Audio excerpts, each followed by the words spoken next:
المائدہ آیت نمبر 54 کے عنوان میں یہ مسئلہ مذکور ہوا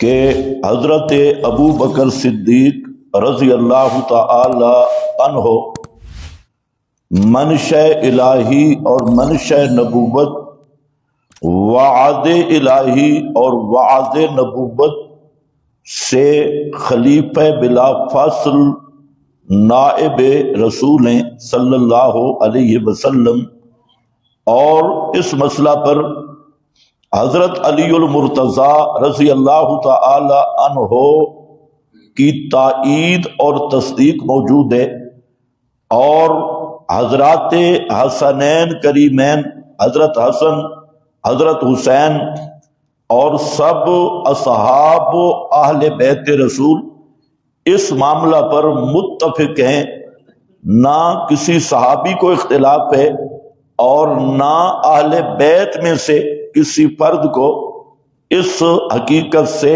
انکار یا اس کے ساتھ اختلاف ہے۔ اس مسئلہ کے ساتھ اختلاف کیا تو خالص مجوسی یہودی نسل نے، جن کی اصل یہودیت تھی اور امت میں فساد اور فتنہ برپا کرنے کے لیے اور اسلام کی جڑیں کاٹنے کے لیے وہ فرقہ وجود میں آیا، جس میں دنیا جہان کا گندگی کا وہ گٹر ہے۔ اگر اس فرقے کی تلاشی لی جائے تو دنیا جہان میں جتنی نجاستیں ہیں، جتنی غلاظتیں ہیں، جتنے کفر ہیں، جتنی انواع شرک ہیں، سب کا اسے گٹر کہا جا سکتا ہے، اور سب کا وہ مجمع النجاسات ہے۔ ان میں سے ایک یہ بھی ان کا عنوان، اور یہ عنوان منتخب کیا گیا پورے اسلامی نظام کو ختم کرنے کے لیے، اور انہوں نے یہ الزام قائم کیا کہ ابو بکر صدیق کی خلافت یہ صحیح نہیں ہے، خلیفہ بلا فاصل ہونا تھا حضرت علی المرتضیٰ۔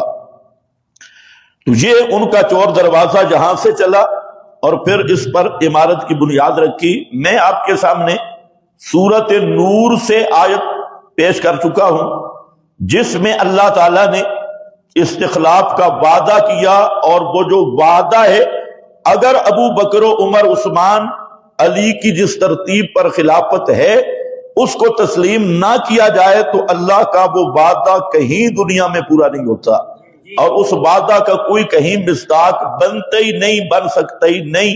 اس پہ مفصل بات ہو گئی۔ پھر میں نے آپ کے سامنے سورۃ الحج کی آیت پیش کی تھی، اسی وعدے کی روشنی میں کہ وہ وعدہ کس سے تھا۔ قرآن پاک نے وضاحت کر دی کہ وہ وعدہ تھا ان مہاجرین صحابہ سے جو مکہ سے ہجرت کر کے آئے، اور اسی کے ساتھ وہ حدیث بھی کہ الائمۃ من قریش، اور یہی قریش ہی تھے ہجرت کرنے والے۔ تو حضرت صدیق اکبر رضی اللہ تعالیٰ عنہ نے جو حدیث پیش کی وہ بھی اسی آیت سے ماخوذ تھی۔ پھر میں نے آپ کے سامنے سورۃ المائدہ کی آیت نمبر 54 کے حوالے سے یہاں پر بھی آپ کے سامنے ذکر کیا کہ اللہ تعالیٰ نے ایک پیشین گوئی اور غیبی خبر جہاں ذکر کی ہے کہ ان قریب یہ کام ہونے والا ہے، اور وہ کام ہوا نبی کریم علیہ السلام کی وفات کے بعد۔ اللہ نے خبر پہلے دی تھی کہ یہ کام ہونے والا ہے، اور فتنہ ارتداد جو عربی قسم کے لوگ تھے، اس کو یار سیٹ کر لے مہربانی کر، عربی قسم کے لوگ تھے، اور یا ڈنڈے کے ڈر کی وجہ سے انہوں نے اطاعت قبول کی لیکن ایمان نہیں لایا، اور بعض نے معاہدے کیے تھے، اور نبی کریم علیہ السلام کی وفات کے بعد وہ ان معاہدات کے منکر ہو گئے، تو ان کا یہ ظاہری ارتداد کا ایک فتنہ تھا۔ تو اللہ رب العزت نے یہاں پر اسی کی پیشین گوئی کی تھی کہ کچھ لوگ وہ جو ظاہری دعویٰ کرنے والے ہیں وہ پھر جائیں گے، اور جب وہ پھر جائیں گے تو فَسَوْفَ يَأْتِ اللَّهُ بِقَوْمٍ، تو ان قریب اللہ ایک ایسی جماعت کھڑی کرے گا، ایسی قوم کھڑی کرے گا، اس قوم کے پھر اللہ نے اوصاف ذکر کیے، فرمایا یحبہم ویحبونہ، پہلا وصف یہ ہے کہ وہ قوم جو یحبہم اللہ کی محبوب ہوگی، ویحبونہ اور اللہ سے محبت کرنے والے ہوں گے، محب بھی ہوں گے محبوب بھی ہوں گے، یہ پہلا وصف۔ اور دوسرا اذلۃ علی المومنین اعزۃ علی الکافرین، دوسری ان کی شان ہوگی کہ مومنوں پر نرم ہوں گے اور کافروں پر سخت ہوں گے۔ اور تیسرا یجاہدون فی سبیل اللہ، اللہ کی راہ میں جہاد کریں گے۔ اور پھر ولا یخافون لومۃ لائم، کسی ملامت کرنے والے کی ملامت سے ڈریں گے نہیں، اس کا خوف نہیں کریں گے۔ اب یہ کون لوگ ہیں؟ یاد رکھو تمام مفسرین حضرات یا متفق ہیں کہ یہ جو قوم ہے فسوف یأتی اللہ بقوم یحبہم ویحبونہ، یہ ابو بکر صدیق کی پارٹی ہے۔ اور وہ جو لوگوں نے اسلام کے خلاف محاذہ رائی قائم کی تھی، مسیلمہ کذاب کا معروف واقعہ ہے، اسود انسی کا، سجا کا معروف واقعہ ہے، اور اسی طرح بڑے بڑے منکرین زکوٰۃ اور منکرین عہد جتنے لوگ تھے، سب کے ساتھ ابو بکر صدیق نے جہاد کیا۔ اور اللہ نے فرمایا کہ وہ ایسی قوم ہوگی کہ جو اللہ کی محبوب بھی ہوگی محب بھی ہوگی۔ پتہ چلا کہ ابو بکر صدیق کی یہ پارٹی یہ اللہ کی محبوب بھی ہے، اللہ کی محب بھی ہے، اور یہی وہ لوگ ہیں جو کافروں کے مقابلہ میں سخت ہیں، مومنوں کے ساتھ نرم ہیں۔ یجاہدون فی سبیل اللہ، اللہ کی راہ میں جہاد کرنے والے اور کسی ملامت کرنے والے کی ملامت سے نہ ڈرنے والے۔ اس پر فرمایا ذالک فضل اللہ یؤتیہ من یشاء، یہ اللہ کا خاص فضل ہے، جس کو چاہتا ہے وہ فضل عطا کر دیتا ہے۔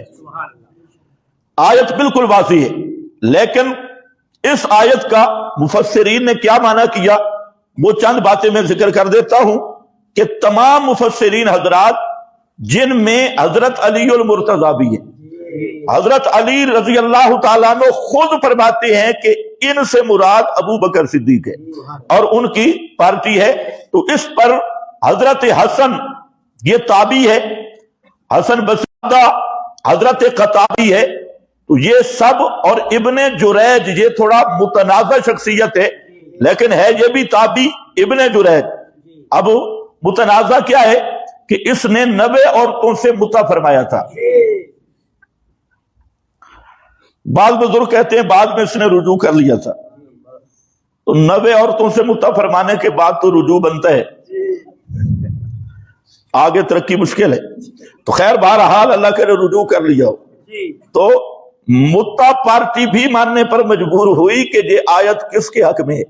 یہ دیکھ رہے ہیں حضرت حسن بصری تابعی، ضحاک، قتادہ اور ابن جریج سب کہہ رہے ہیں نازلت فی ابی بکر الصدیق، کہ یہ آیت نازل ہوئی ہے ابو بکر صدیق کی شان میں، اور صاحب میں نے بیان کر دیے۔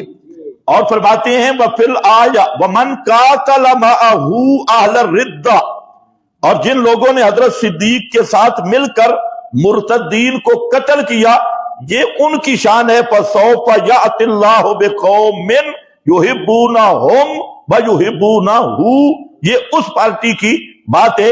اسی طرح پھر فرماتے ہیں وَفِي الْآيَةِ دَلَالَةٌ عَلَى صِحَّةِ إِمَامَةِ أَبِي بَكْرٍ وعمر وعثمان وعلی، اس آیت میں حضرت ابو بکر صدیق، حضرت عمر، حضرت عثمان، حضرت علی کی امامت اور خلافت کے صحیح ہونے کی دلیل ہے۔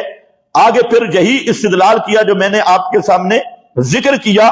اسی طرح ایک اور آیت بھی جہاں مفسرین نے ذکر کی اس کی تائید میں، اور وہ آیت ہے سورۃ الفتح اور آیت نمبر 16، اس کی کبھی میں بات کروں گا، وہ تھوڑی لمبی بات ہے۔ تو اس آیت 16 میں وہاں پر بھی اللہ رب العزت نے ایک خبر دی تھی کہ ان قریب تمہیں بلایا جائے گا ایک ایسی قوم کے مقابلہ کے لیے جس کی آگے پھر اوصاف ذکر کیے، اور وہ پیشین گوئی پوری ہوئی فاروق اعظم کے زمانے میں، حضرت فاروق اعظم کے زمانے میں وہ پیشین گوئی بھی پوری ہوئی، اور یہ پیشین گوئی پوری ہوئی حضرت صدیق اکبر کے زمانہ میں۔ تو اس پر بہرحال یہاں مفسرین حضرات جو ماہرین قرآن ہیں اور شروع سے لے کے اب تک یعنی تابعین مفسرین بڑے بڑے جلیل القدر، انہوں نے یہی مراد لیا کہ اس سے مراد ابو بکر صدیق اور ان کا وہ گروہ ہے جنہوں نے مرتدین، مسیلمہ کذاب اور اس طرح کے جھوٹے مدعیان نبوت کے خلاف جہاد کیا۔ تو یہ احکام القرآن میں امام جساس رحمت اللہ علیہ انہوں نے بھی یہی کہا، اور بہت بڑے فقی ابو اللیث سمرقندی جو بہت پرانے دور کے بڑے مفتی مفسر ہیں، فرماتے ہیں ہوبا ابو بکر و اصحابہ، یہ کون لوگ ہیں جن کا قرآن نے اس آیت میں ذکر کیا؟ یہ ابو بکر اور ان کے وہ ساتھی ہیں جنہوں نے مسیلمہ کذاب وغیرہ سے لڑائی کی۔ وقال الحسن ہوبا واللہ ابو بکر و اصحابہ وقال الضحاک وہوا ابو بکر و اصحابہ۔ حضرت حسن بصری قسم اٹھا کے کہتے ہیں کہ اس آیت میں جن لوگوں کا ذکر ہے کہ اللہ اپنی محبوب قوم کھڑی کرے گا، ان سے مراد ابو بکر صدیق اور ان کے ساتھی ہیں۔ یہی بات حضرت ضحاک نے کی ہے اور یہ سمرقندی ہے۔ اس پر پھر انہوں نے آگے فرمایا لما ارتدت العرب جاہدہم حتی ردہم الی الاسلام وہذا من شمائل ابی بکر۔ تو یہ فرماتے ہیں کہ حضرت ابو بکر صدیق کی خاص شان ہے اور اسی پر صحابہ متفق ہوئے۔ اس کے بعد ہیں علامہ ماوردی جو بڑے مفسر ہیں، انہوں نے بھی اس کا یہی معنی کیا کہ انہم ابو بکر و اصحابہ، یہ حضرت ابو بکر صدیق اور ان کے اصحاب ساتھیوں کے متعلق یہ آیت نازل ہوئی الذین قاتلوا معہ اہل الردہ قالہ علی۔ حضرت علی رضی اللہ تعالیٰ عنہ سے بھی یہی تفسیر مروی ہے کہ یہ شان ابو بکر صدیق اور ان کے ساتھیوں کی ہے۔ فرماتے ہیں قالہ علی والحسن، آگے وہی والضحاک، اسی طرح عن الحسین فسوف یأتی اللہ بقوم یحبہم۔ اگلی امام ابن ابی حاتم مفسر، اس نے بھی یہی معنی کیا۔ امام بغوی رحمت اللہ علیہ انہوں نے بھی یہی معنی کیا۔ علامہ العز بن عبد السلام انہوں نے بھی یہی معنی کیا۔ مفسر قرطبی رحمت اللہ علیہ انہوں نے بھی اسی سے استدلال کیا۔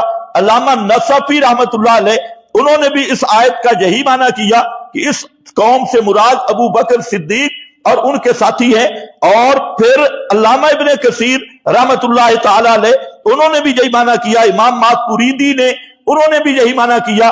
یعنی جتنے مفسرین ہیں سب کے سب نے یہ جو پیشین گوئی قرآن نے ذکر کی ہے کہ اللہ تعالیٰ ایک ایسی قوم کھڑی کرے گا جو اسلام کی حفاظت کرے گی، اور وہ قوم کیا تھی؟ وہ قوم ابو بکر صدیق اور ان کے ساتھی تھے۔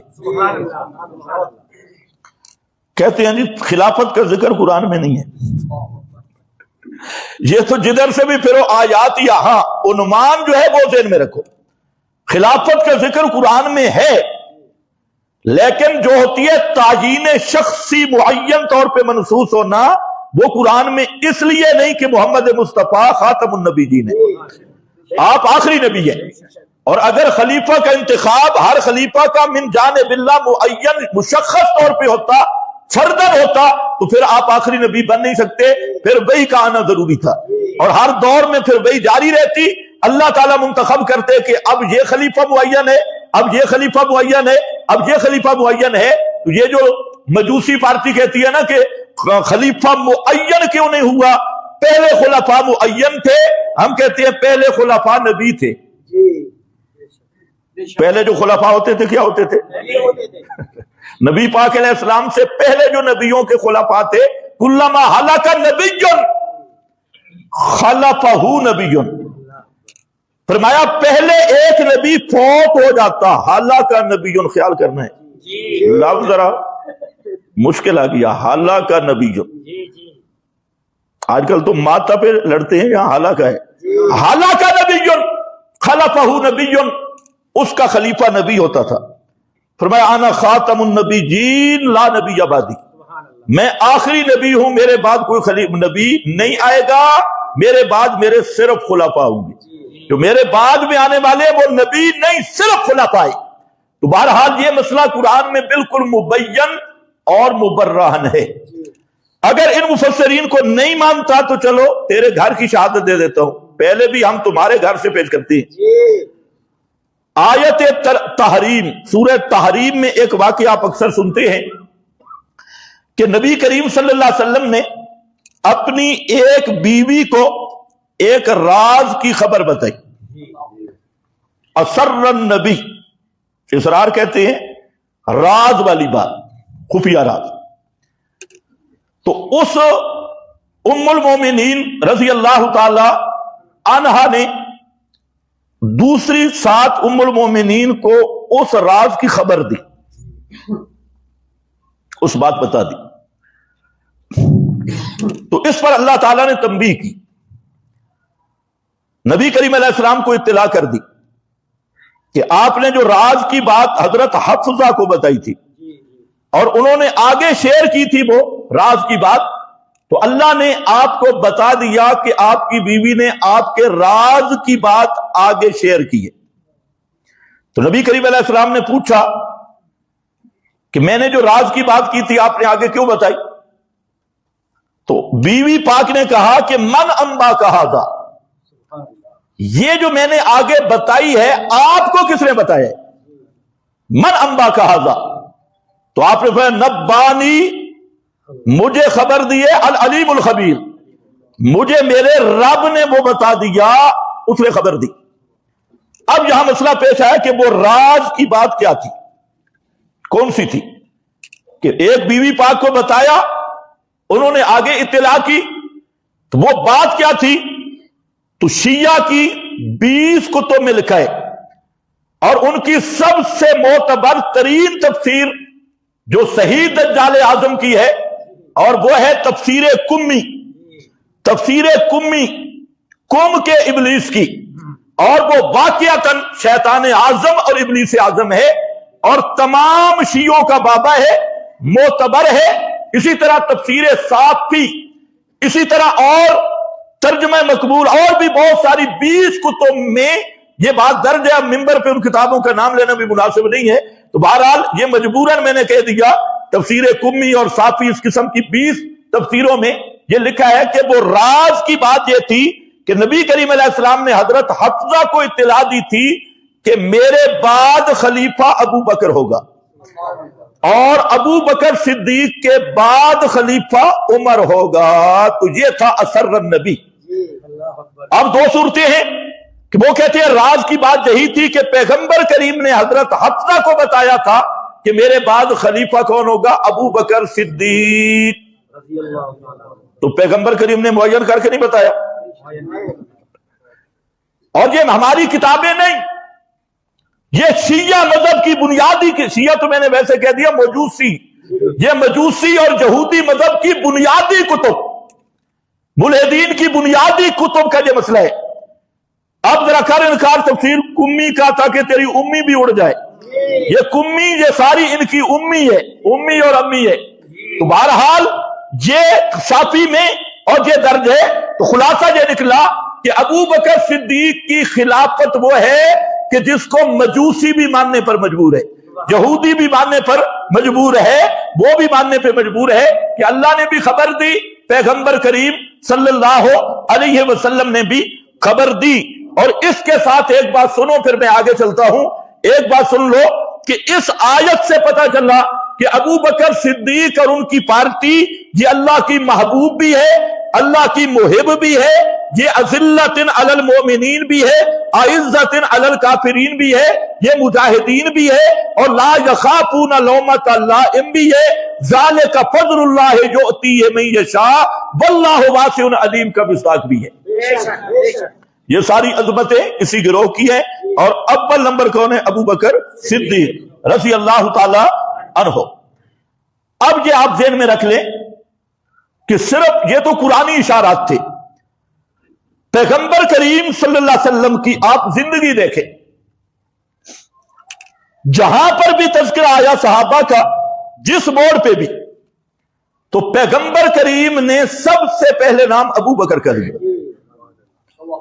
پورے کتب حدیث چھان بین کر کے دیکھ لیں، عشرہ مبشرہ 10 صحابہ کو نام لے کر آپ نے جنتی فرمایا ایک مجلس میں. ویسے سارے صحابہ جنتی ہیں، ان کی خصوصیت یہ ہے کہ ایک مجلس میں نام معین مشخص کر کے آپ نے جنتیوں کا تذکرہ کیا.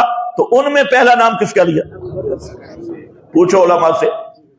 جنتیوں کی ترتیب. اور کیا فرمایا کہ ابو بکر فی الجنہ، عمر فی الجنہ، عثمان فی الجنہ، علی فی الجنہ. پیغمبر ترتیب کیا بتا رہے ہیں؟ ابو بکر اول، پھر عمر، پھر عثمان، پھر علی. پھر اسی طریقہ سے کوئی مقام بھی آپ دیکھ لیں، جنتیوں کی لسٹ ہو یا کوئی مقام خیر ہو، تو تب تو حضرت علی نے فرمایا کہا نا میں نے بارہا سنا تھا پیغمبر کریم سے. جب فاروق اعظم کی میت کے پاس حضرت علی المرتضیٰ گئے تو ابن عباس کہتے ہیں میرے کندھے پہ کسی آدمی نے ہاتھ رکھا اور ٹھنڈا سانس بھر کے پھر اس نے چند جملے کہے تو میں وہ جملے سن رہا تھا اور میں نے اوپر دیکھا تو وہ حضرت علی المرتضیٰ تھے. اور وہ یہی کہہ رہے تھے کہ عمر میں نے کئی مرتبہ پیغمبر کریم سے سنا آنا با ابو بکر و عمر، جے تو آنا با ابو بکر و عمر، رب تو آنا با ابو بکر و عمر، انطلق تو آنا با ابو بکر و عمر. اور جب بھی پیغمبر کریم تذکرہ کرتے تھے پہلے ابو بکر کا پھر عمر کا، تو حضرت علی کا ذرا آپ ذہانت دیکھیں اور کمال علمی دیکھیں. فرمایا کہ جب میں نے پیغمبر کریم کی زبان سے ابو بکر و عمر کا تذکرہ اکٹھا سنا تھا اور پیغمبر کے ساتھ، تو فاروق اعظم کہتی ہیں میں سمجھ گیا، حضرت علی کہتی ہیں میں سمجھ گیا کہ اللہ آپ کی قبر بھی اپنے دونوں ساتھیوں کے ساتھ بنائے گا. جب تذکروں میں نبی نے جدا نہیں کیا تو اللہ تمہاری قبریں بھی جدا نہیں کرے گا. آج بھی قبر بہائیں. یہ حضرت علی المرتضیٰ رضی اللہ تعالی عنہ. اچھا یہ مسئلہ اتنا مضبوط تھا کہ مشرکین مکہ بھی سمجھتے تھے کہ محمد کے بعد ابو بکر ہے. ہجرت والی رات مکہ والوں نے انعام مقرر کیا کہ جو آدمی محمد مصطفیٰ صلی اللہ علیہ وسلم کو گرفتار کر کے لائے گا 100 اونٹ اس کو انعام دیں گے. یہ مکہ کے مشرکوں کا اعلان تھا. اور ساتھ دوسرا اعلان کیا تھا؟ کہتے تھے کہ جو ابو بکر کو گرفتار کر کے لائے گا اسے بھی 100 اونٹ انعام ملے گا. کسی کی گرفتاری کا انعام ابو جہل اینڈ پارٹی نے نہیں رکھا، بلکہ جب وہ صبح معروف روایت ہے تو تاریخی اس کی کوئی اتنی سند تو معتبر نہیں ہے، جو عام طور پہ خطیبوں نے مشہور کی کہ حضرت علی رات کو بستر پہ سوئے. وہ روایت ویسے سند تو بہت کمزور ہے لیکن خطیبوں نے مشہور کی ہے. اور مشرکین باہر رہے اور پھر صبح جب اٹھے تو حضرت علی تھے تو وہ پیچھے ہٹ گئے. حضرت علی کی گرفتاری کا انعام مقرر کیوں نہیں کیا؟ تو حضرت علی تو وہاں تھے اور گرفتار بھی نہیں کیا. تو مکہ والے مشرکوں نے پیغمبر کے بعد اگر کسی کی گرفتاری پہ انعام مقرر کیا تو وہ ابو بکر صدیق تھے. انہیں پتا تھا کہ محمد مصطفیٰ صلی اللہ علیہ وسلم کا جو صدیق ہے، مصدق ہے اور آپ کی پوری پاور کو سنبھالنے والا ہے تو وہ فقط ابو بکر صدیق ہے. بے شک بے شک. یہ تو مکہ والے مشرک سمجھتے تھے. اور پھر قیمت بھی کتنی مقرر کی؟ پیغمبر کے لیے بھی 100 اونٹ. معلوم ہوتا ہے کہ مکہ والے مشرک جیسے نبی کو اپنے لیے خطرہ سمجھتے تھے اسی طرح ابو بکر کو بھی اپنے لیے خطرہ سمجھتے تھے. تب وہ برابر انعام مقرر کیا. پھر احد کا مقام ہے. نبی کریم علیہ السلام زخمی ہیں، 70 صحابہ شہید ہو گئے، 70 سے زائد زخمی ہیں. اور آپ صلی اللہ علیہ وسلم پہاڑی کی ایک جگہ ہے، آج بھی اس کے نشان موجود ہیں. آپ وہاں تشریف فرمائیں اور ساتھ ابو بکر و عمر رضی اللہ تعالی عنہما اور دیگر خاص صحابہ آپ کے ساتھ تھے. تو ابو سفیان جو ابھی مسلمان نہیں ہوا تھا، ابھی تک وہ مسلمان بولو لیکن بعد میں کیا ہو گیا؟ کھرا مسلمان ہو گیا. آج لوگ جو بک بک کرتے ہیں نا ابو سفیان کو، یہ وہی مجوسی نسل ہے. تو حضرت حمزہ بھی تو پہلے مسلمان نہیں تھے. حضرت حمزہ شروع سے مسلمان تھے. ان جاہلوں کو یہ نہیں پتا الاسلام یہدم ما کان قبلہ. حضرت عمر بن عاص آئے نا آپ سے بیعت کرنے، یہ معروف صحابی رسول ہے اور جرنیل ہے، فاتح مصر. جب مسئلہ سمجھ آیا بیعت کرنے لگے، آپ نے ہاتھ آگے کیا تو عمر نے ہاتھ پیچھے کر لیا. تو آپ نے تعجب کیا، فرمایا کیا ہوا عمر؟ کہتا ہے جی میں ایک شرط رکھنا چاہتا ہوں، اب ذرا اندازہ دیکھنا ہے۔ پیغمبر کریم نے فرمایا بتاؤ کیا شرط ہے؟ تو عمر ابن عاص نے کہا کہ میں بہت زیادہ گناہگار ہوں اور میں نے بہت زیادہ اسلام کے خلاف محنت کی ہے، اب میری شرط یہ ہے کہ میرے پچھلے سارے گناہ معاف ہو جائیں جتنے میں نے اسلام لے آنے سے پہلے کیے۔ تو آپ ہنس پڑے، فرمایا عمر تجھے یہ نہیں پتا کہ الاسلام یہدم ما کان قبلہ، اسلام ہے ہی وہ چیز کہ ساری زندگی کے زنگوں کو دھو دیتا ہے، سارے گناہ مٹا دیتا ہے۔ تجھے توحید کا پتہ نہیں ہے توحید کی قیمت کیا ہے؟ اسی پر شیخ القرآن رحمت اللہ علیہ جملہ کہتے، فرماتے لوگوں توحید وہ نیکی ہے کہ جس کے ہوتے ہوئے اللہ گناہ ذمے رہنے نہیں دیتا، اور شرک وہ لعنت ہے کہ جس کے ہوتے ہوئے کوئی نیکی قابل قبول ہو سکتی نہیں۔ ان الاسلام یہدم ما کان قبلہ، پیغمبر فرماتے ہیں پہلی ساری بات۔ اور یہ اب کیا پیش کریں گے جی ابو سفیان پہلے کافر تھا، بھائی پھر بعد میں مسلمان ہو گیا، اور کبھی جی ہند نے کلیجہ چبایا تھا، آج کل میڈیا والے بھی بیان کر رہے ہیں ہند نے کلیجہ، پہلی بات ہے صاف سری جھوٹ ہے، اور یہ یاد رکھو کسی صحیح سند سے ثابت نہیں کہ حضرت ہند نے حضرت حمزہ کا کلیجہ چبایا ہو، یہ بھی خطیبوں کا جھوٹ ہے جو انہوں نے پھیلا رکھا ہے، یہ بالکل بکواس اور جھوٹ ہے، اس کی کوئی سند نہیں ہے۔ اور پھر آپ درایت بھی غلط ہے، واشی نے حضرت حمزہ کو شہید کیا تھا، تو جب واشی توبہ طیب ہو کے آیا پیغمبر کے سامنے تو پتہ نہیں آپ نے کیا فرمایا، فرمایا توبہ تو تیری قبول ہے، توحید جو مان گیا، تو اب توحید کو تو ہم رد نہیں کر سکتے، لیکن ایک بات ہے واشی تغیب انی، میرے سامنے نہ بیٹھا کر، تغیب انی، جب بھی مجلس میں بیٹھ تو مجھ سے چھپ کے بیٹھا کر، جب میں تجھے دیکھتا ہوں تو مجھے اپنا چچا حمزہ یاد آتا ہے۔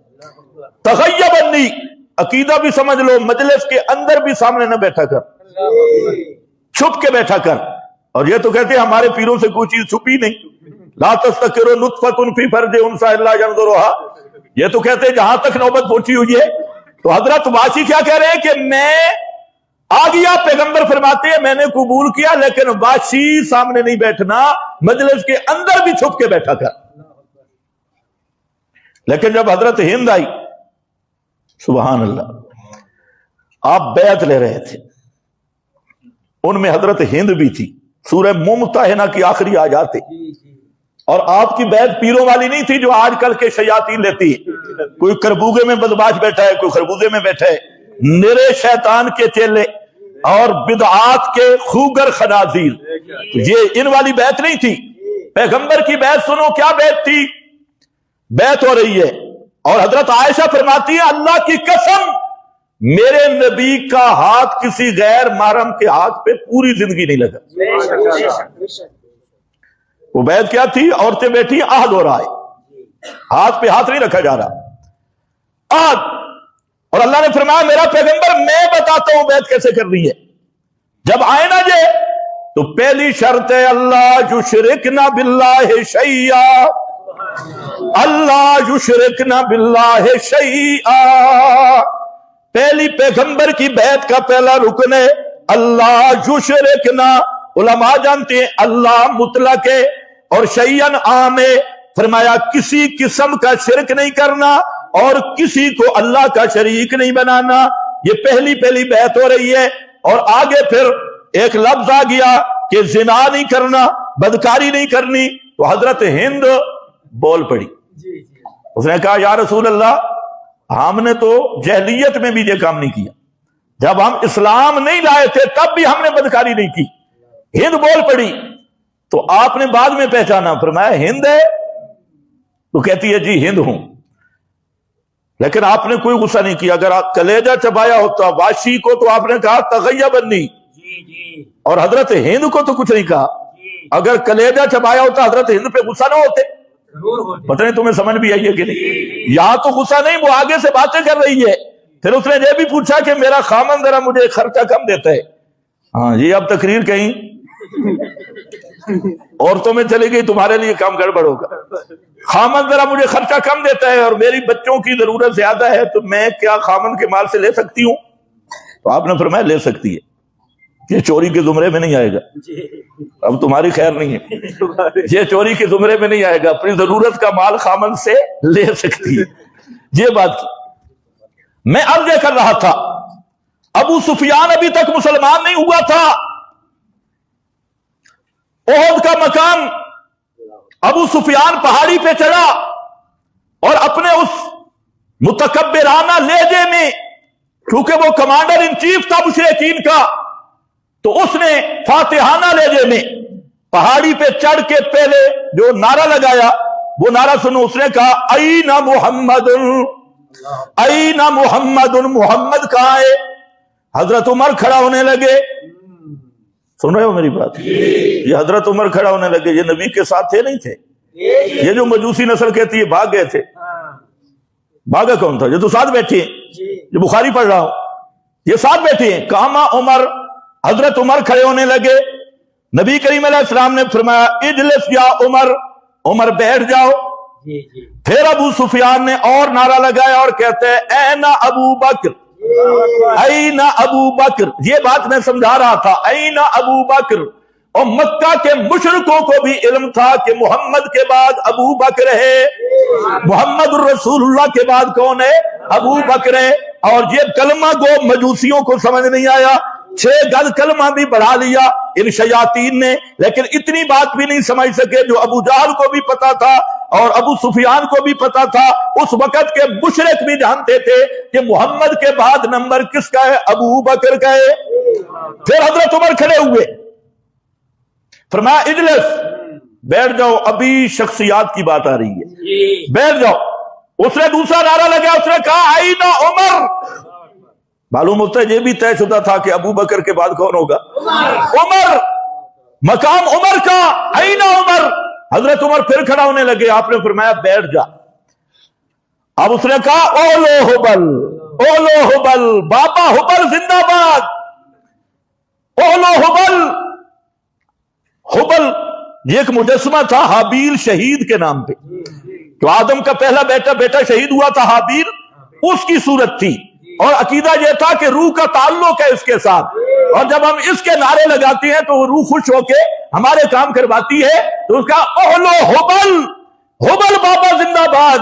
اب پیغمبر کریم نے فرمایا قم یا عمر، عمر اب کھڑے ہو، اب جہاں توحید کے خلاف بات ہو پھر زبان بند رکھنا جائز ہی نہیں، اب کھڑے ہو اور اس کو جواب دو، اور جواب ایسا دو کہ اس کی یہ یاد رکھے اولو حبل، حبل زندہ باد، حبل کامیاب ہو گیا اور حبل زندہ باد۔ تو حضرت فاروق اعظم نے جواب دیا، وہ لمبی بات ہے، وہ آپ سنتے رہتے ہیں، میں مختصر شارٹ کٹ پیچھے آتا ہوں، اور وہ میں نے آپ کو یہ بتانا تھا کہ ابو بکر صدیق کا پیغمبر کے بعد نمبر یہ ایسا نمبر تھا، یہ تو اس وقت کے مشرک بھی سمجھتے تھے کہ پیغمبر کے بعد نمبر کس کا ہے؟ ابو بکر صدیق کا۔ میں نے اتنی بات بتانی تھی۔ پھر آپ ذرا ارکان اسلام کو دیکھیں، اس میں 2 رکن ایسے ہیں جس میں امامت کی ضرورت ہے، ایک نماز ہے اور دوسری حج ہے۔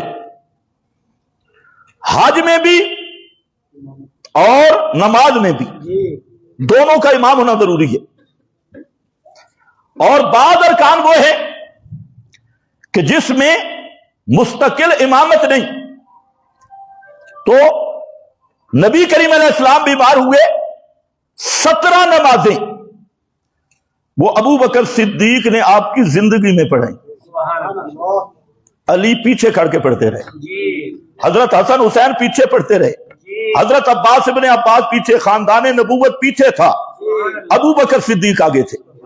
17 نمازیں، اور ایک دن بھی حضرت علی خود فرماتے ہیں کہ میں وہاں موجود بھی تھا، غائب نہیں تھا، اور وہاں پر میں بیمار بھی نہیں تھا، صحت مند تھا، لیکن اس کے باوجود اللہ کے نبی نے ایک نماز بھی مجھے نہیں کہا کہ علی آپ پڑھائیں۔ 17 کی 17 نمازیں اللہ کے محبوب نے ابو بکر کو کہا کہ ابو بکر آپ نماز پڑھائیں گے۔ جب پہلی دفعہ آپ نے فرمایا، حضرت بلال کو ابو داؤد میں حدیث ہے، حضرت بلال کو فرمایا اذن، اذان دے، اور اذان کے بعد فرمایا کہ لوگوں کو کہے کوئی تمہیں امامت کرائے. یہ جملہ سمجھنے والا ہے، کوئی تمہیں امامت کرائے، نام نہیں متعین کیا. میں یصلی بالناس، کسی کو کہہ دے وہ تمہیں نماز پڑھائے. حضرت صدیق اکبر وہاں موجود نہیں تھے، تو انہوں نے جس آدمی کو آپ نے کہا نا میں یصلی بالناس، کہہ دے، اعلان کر دے کہ کوئی لوگوں کو نماز پڑھا دے. تو حضرت عمر مصلی پہ کھڑے ہوئے، اور حضرت عمر نے جب قرات شروع کی تو کانا مجہرن، حضرت عمر کی آواز قدرتی بلند تھی. یہ صحابی بیان کر رہا ہے کہ وہ کہتے ہیں آواز بلند تھی ورنہ نبی پاک حجرہ میں نہیں سن سکتے تھے. آواز اونچی تھی حتیٰ کہ پیغمبر کریم نے سن لی، اور پیغمبر کریم نے حجرہ کے اندر سے کہا یا اللہ والمسلمون الا ابا بکر، یا اللہ والمسلمون الا ابا بکر. اللہ بھی انکار کرتا ہے، مسلمان بھی انکار کرتے ہیں کہ محمد کے بعد مصلی پہ ابو بکر کے علاوہ کوئی آئے، ابو بکر ہی پڑھائے گا نماز. یا اللہ میں غور کرنے والی بات ہے. تو ابو بکر کو امام پیغمبر نے اللہ کی وحی سے مقرر کیا، اللہ کی منشا سے مقرر کیا، اور پھر امامت کی تصدیق کی. پھر ایک نماز میں تشریف لے آئے، حضرت علی بھی ساتھ تھے، اور ابو بکر صدیق جہاں تک پہنچے تھے قرات فرمایا اخذ القرات من حیث بلغ ابو بکر، ابو بکر جتنی قرات کر چکے تھے پیغمبر کریم نے اس سے آگے قرات کرنا شروع کی. نعرہ تکبیر، اللہ اکبر، شان ابو بکر صدیق. اس میں نکات تو بڑے ہیں. پیغمبر کی نماز کتنی کامل، لیکن اس کی بنا صدیق کی نماز پہ ہو رہی ہے، صدیق کی امامت پہ ہو رہی ہے. اور جب صدیق پیچھے ہٹنے لگے آپ نے فرمایا مکانک ابو بکر صدیق، یہ جگہ میری تھی میں نے آپ کو دے دی ہے، یہ اب تیری جگہ ہے. مکانک الزم مکانک، اپنی جگہ پہ ٹھہرے رہو، تم نے مصلی نہیں چھوڑنا. حضرت علی ساتھ ہیں. تو نماز جو ستون ہے دین کا، اور فرق ہے شرک اور اسلام کے درمیان. اور اولو ما یسأل العبد الصلاۃ، قیامت کے دن مومن سے سب سے پہلے نماز کا سوال ہوگا، اور اس کو معراج مومن کہا گیا. اس کا امام پیغمبر نے اللہ کی وحی سے ابو بکر صدیق کو بنایا، مستقل امام. کچھ بھی عقل ہو تو حضرت علی خود کہتے ہیں جب پیغمبر نے نماز کا امام ابو بکر کو بنایا تو ہم نے مل کے خلیفہ بھی ابو بکر کو بنایا. پھر حج ہے. پیغمبر کریم صلی اللہ علیہ وسلم نے فتح مکہ کے بعد جو پہلا 9 ہجری کا حج تھا اس کا امیر ابو بکر صدیق کو بنایا. حج کا امام بھی ابو بکر صدیق. حتیٰ کہ سورہ توبہ کی آیات نازل ہوئی جن میں یہ اعلان اور پیغام تھا کہ اس سال کے بعد کوئی مشرک حج پہ نہیں آ سکتا. مشرکوں پہ حج کی پابندی، تم تو کہتے ہو سختی ہو گئی، اللہ نے ایسی سختی کی فرمایا فلا یقربوا مسجد الحرام بعد عامہم ھذا اللہ یحج مشرک بعد العام، یہ اعلان کرنا تھا. تو نبی کریم علیہ السلام نے سورہ توبہ کی یہ ایتیں دے کر حضرت علی کو پیچھے بھیجا. حضرت صدیق نے جب حضرت علی کو دیکھا تو پوچھا کہ آپ کس حیثیت سے آئے ہیں، امیر بن کر یا مامور بن کر؟ نبی پاک نے آپ کو بھیجا ہے. تو حضرت علی رضی اللہ تعالیٰ عنہ نے فرمایا مامورن، میں مامور بن کے آیا ہوں اور یہ اعلان کرنے کے لیے آیا ہوں آپ ہمارے امام ہوں گے، اور آپ کی امامت و امارت میں علی اعلان کرنے والا ہوگا.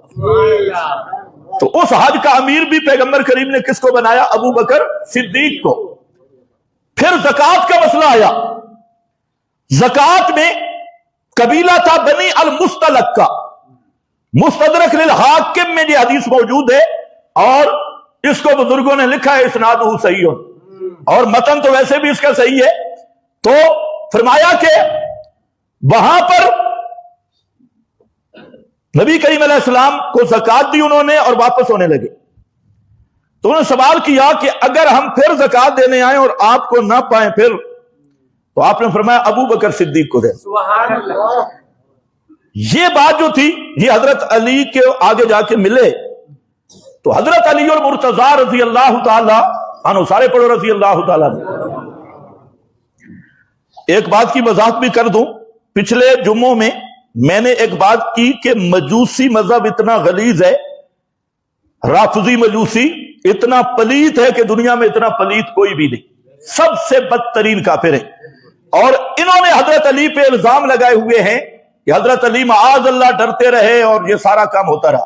اب انہوں نے کیا کیا، وہ میرا سارا کچھ درمیان سے کاٹا کلپ، شروع سے بھی آخر پہ بھی گیا، بھئی عقیدہ کس کا بیان ہو رہا ہے، اور کہتے ہیں ناسبی مولوی نے یہ کہا ہے۔ بچوں، ناسبی مولوی نہیں، تم یہودی مجوسیوں کا مذہب ہے دے۔ ہم تو حضرت علی کو شیر خدا مانتی ہیں، ہم تو حضرت علی رضی اللہ تعالی عنہ کو شاہ مرضا مانتی ہیں، ہم تو فاتح خیبر مانتی ہیں۔ ہم تو یہ تصور نہیں کر سکتے کہ حضرت علی تکیہ کرے یا حضرت علی ڈرے۔ ہمارا تو ڈنکے کی چوٹ پہ یہ عقیدہ ہے، حضرت علی صدیق کو حق مانتے تھے، حق مان کے صدیق کی بیعت کی ہے۔ حضرت فاروق کو حق سمجھتے تھے، حق سمجھ کے فاروق کی بیعت کی۔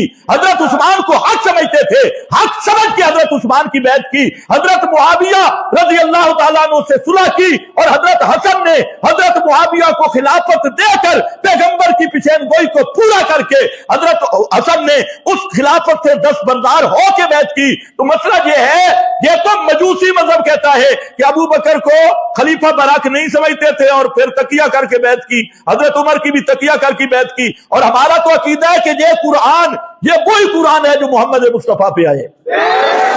اور یہ پلیت مذہب کیا کہتا ہے کہ ہمارا قرآن امام چوری کر کے دے گی ہے، چور امام کے ذمہ لگایا۔ تو جب ان پر سوال ہوتا ہے پھر حضرت علی نے اصل قرآن کیوں نہیں پیش کیا، کہتے تکیہ کرتے تھے۔ تو تکیہ کرنے کا کیا معنی ہے؟ تو بھائی یہ ان کا مذہب ہم نے بیان کیا۔ ہم تو کہتے ہیں حضرت علی کو بغض دل تصور کرنے والا بھی مسلمان نہیں ہے، لیکن یہ سارے الزامات آتے ہیں مجوسی مذہب پہ۔ توجہ ہے؟ اور انہوں نے اسی طرح عبارتیں بھی کاٹی ہیں بزرگوں کی، جیسے کلپ چوہوں کی طرح کرتی ہیں، یہ ہے ہی بد نسل، ساری متے کی پیداوار۔ اچھا خیر، تو حضرت علی رضی اللہ تعالیٰ عنہ نے پوچھا اس وفد سے کہ آپ نے تمہیں کیا جواب دیا، آپ کے بعد زکوٰۃ کون لے گا؟ انہوں نے کہا جی نبی کریم علیہ السلام نے فرمایا ابو بکر صدیق۔ حضرت علی نے فرمایا دوبارہ جاؤ اور نبی کریم علیہ السلام سے پوچھو کہ ابو بکر کے بعد زکوٰۃ کون لے گا۔ وہ آئے اور پوچھا تو آپ نے فرمایا عمر۔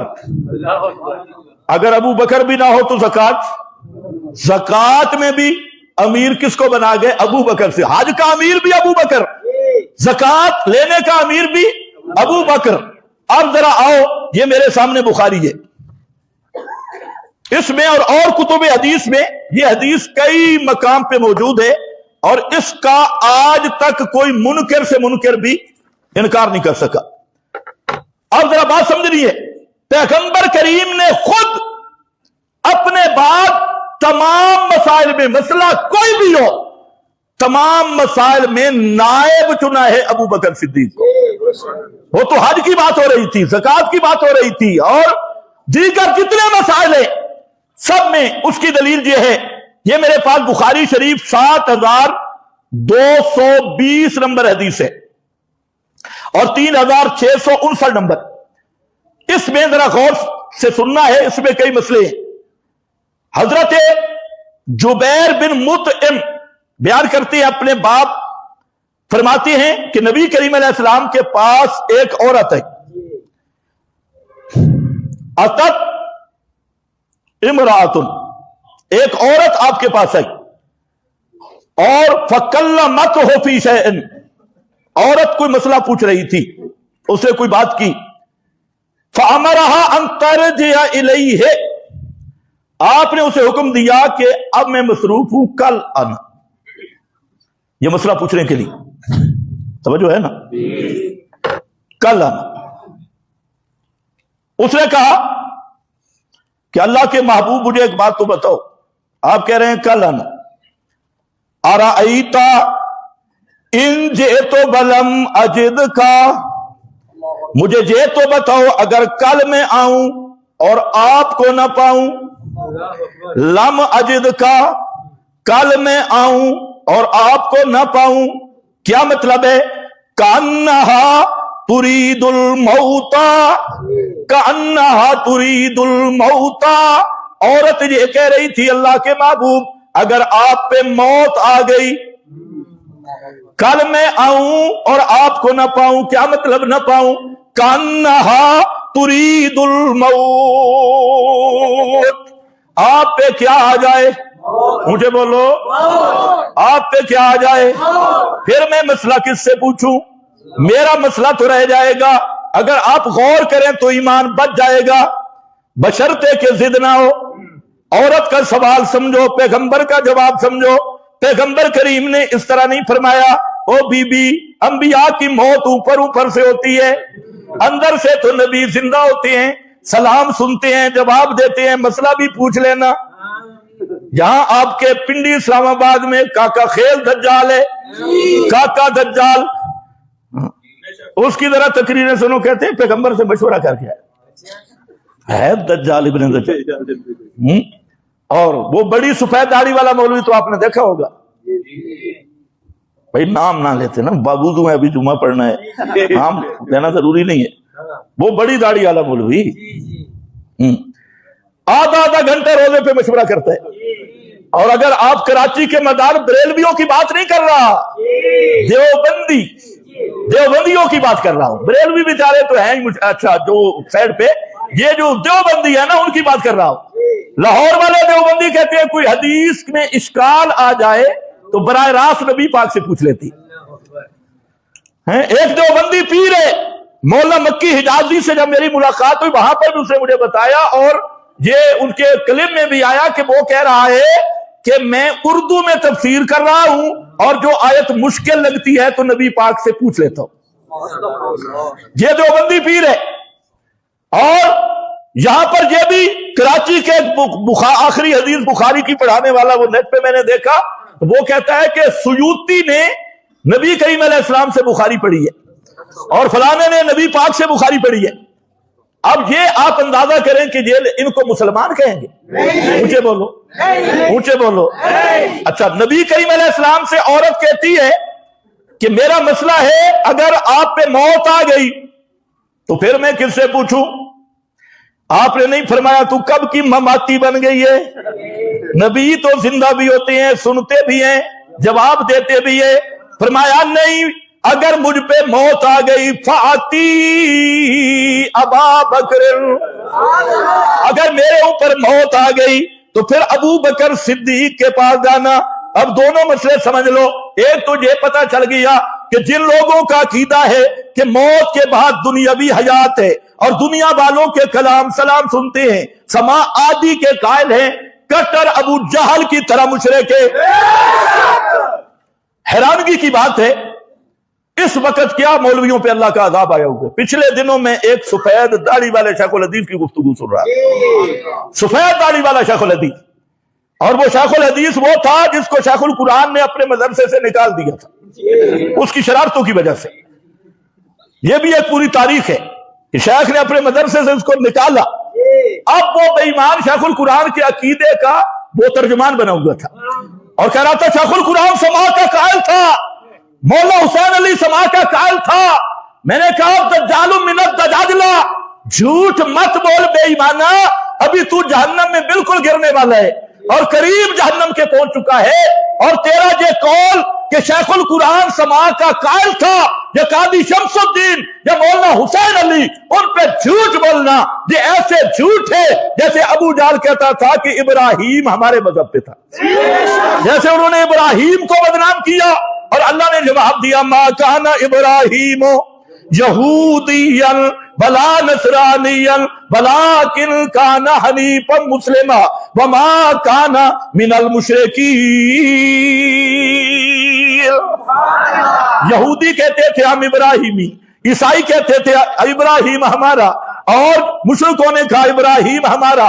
اور جب تک شیخ القرآن زندہ رہا تم بدبخت ان سے لڑتے رہے اور تم ان کے شاگردوں کو غلام خانی کہتے رہے۔ یہ غلام خانی آ گئے، یہ انیت شاہی آ گئے، یہ مماتی آ گئے، ساری زندگی ہمارے علاقہ میں